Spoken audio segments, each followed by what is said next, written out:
boshqa tomondan nafas olishing evaziga. Mana, hozir men sizga bitta narsa aytib beraman, agar eshitaman desangiz. Agar eshitaman desangiz sizga aytaman. Eshitaman, gapiring. Mana shaytonni haligi bir sahoba aytganda, qanoq qilib jazolaydi Alloh. O'zi olovdan yaralgan bo'lsa, masalan, jinni nazarda tutaylik, olovdan yaralgan bo'lsa, o'zini yana olov bilan jazolaydimi? Qanaqa qilib deganda, bitta ikkita tovuq miyalab oldi, shunaqa tushunmaydi. Keyin yuziga suv sochgan u. Og'ridimi desa yo'q degan. Turpoqdan ozgina olib turib sochgan. Og'ridimi desa yo'q degan. Turpoq bilan suvni aralashtirib turib, loy qilib turib, kesakka aylantirib turib urganda, og'ridimi deganda ha degan. Allohning ishiga aralashma degan. Bu qanoq jazolashi o'zi bilan degan. Endi hozir men sizga buni aytishimdan maqsadim shuki. To'xtang, anishga. Endi men ham sizga bitta narsa aytay. Endi sizni gapingizni mantiqqa tiqishtiradi, mantiqqa.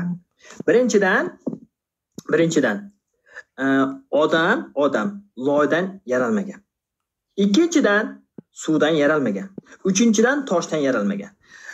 Siz toshni olib insonga qarab otsangiz, bu degani uni sostavi og'ir bo'lganligi uchun, u tosh etga, teriga borib yumshoq narsaga tekkanligi uchun va o'sha narsa neyron hujayralar orqali miyaga borgani uchun u og'riydi. Sizdagi tarixingizdagi o'sha to'qib olgan narsangiz u dodir bo'lgan, 17-asrdagi dodir bo'lgan. Chunki bu musulmonlarning dodiri, u ham dodir. Nimaga dodir deyapman? Uni sababi chunki u ishongan, insonlarning loydan yaralganligiga ishongan. Shuning uchun u ha deb yeb qo'ygan.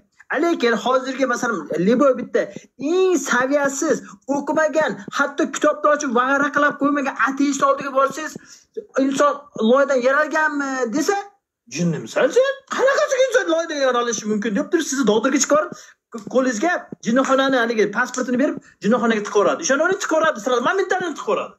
Hali qarangda, bitta narsa mana bo'ldi.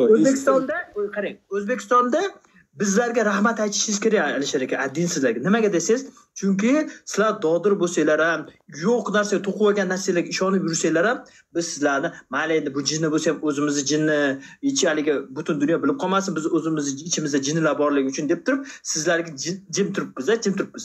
Vaqt soat keladi, sizlarni jinnixonaga tiqoramiz. Kimdaki Allohga ishonsa, hammamizni jinnixonaga tiqoramiz. Kamida bir oy yotib kelasizlar o'sha yerda. Nimaga? Chunki yo'q narsaga ishongan odam jinni bo'ladi, sog'lom bo'lmaydi u. Dumillagan bo'lmaydi u. U rostdan ishmaydigan bo'ladi aka. Men sizni tushundim. Endi meni ham eshitasizmi? Gapiring. Siz ozgina gapirdingiz, men ozgina gapiraman. Ina mavzu qiziq bo'ladi-da. Gapiring. Qarangda bitta narsa-da. Sizni e'tiqodingizga musulmonlar osilmayapti-da. Siz nimaga musulmonlar osilyapti? Yo'q, birinchidan e'tiqod emas,